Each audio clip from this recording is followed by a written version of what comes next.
I'll tell you how I came to learn that there's something wrong with the Israeli narrative. And there's a story that I mentioned in the book. It's about my mother. And this is a picture of my mother when she was young. Now, she was born and raised in Jerusalem. She still lives in Jerusalem. She'll be 90 this year. Here she's about 22. And the story that she told me, and I don't really know why she told me this story so many times, but she repeated the story many times as I was growing up. And it's the story of her experience being in Jerusalem in 1948 when it wasn't an Israeli army yet, it was the Jewish militia, came in and conquered and took the Jewish neighborhood in Jerusalem.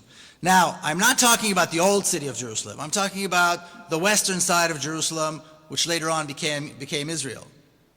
So these were very wealthy, very well-to-do, very prominent Jerusalemite Palestinians, very wealthy. And the Jewish militia came, they took the houses, they took the neighborhood, and they forced the Palestinians to leave.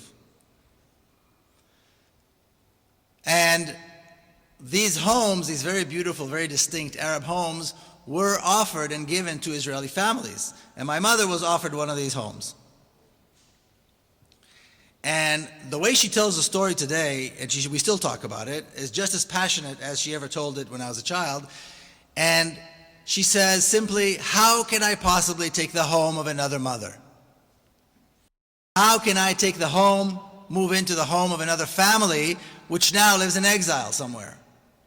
And then she would describe the looting, the soldiers filling up their trucks with loot, with furniture and rugs and rare books and whatnot. And she talks about it, like I said, even today we still talk about this, with such great pain and with such great shame, saying, how could we have possibly done this?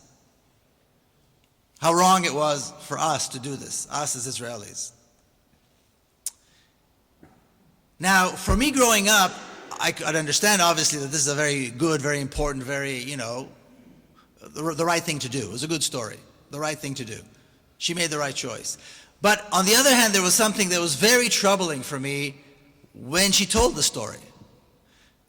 And I couldn't really understand, I couldn't really reconcile why the story was bothering me until I was actually working on the book as an adult.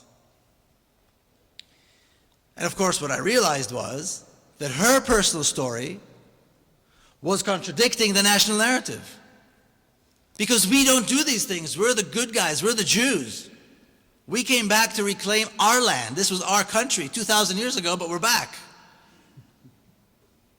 And then, like I said, we accepted the partition plan. We agreed for the Arabs to stay in have their own country in a small part of our land. And then we defeated them and we fought them only because they attacked us. And then we asked them to stay and they left. We asked the Arabs to stay and they all got up and left. So where's the moral dilemma? What's wrong with taking the house of somebody who doesn't want their house anymore? There is no moral dilemma in the Zionist narrative. There is never a moral dilemma in the Israeli version of the story because we always maintain the moral high ground. Or at least we insist that we maintain the moral high ground, which is, of course, a very dangerous thing to do. Even now, as Israel bombs Gaza, and everybody knows it's killing innocent civilians by the thousands, it's okay. We still maintain the moral high ground because Hamas is in Gaza, and Hamas is like the devil. So it's okay.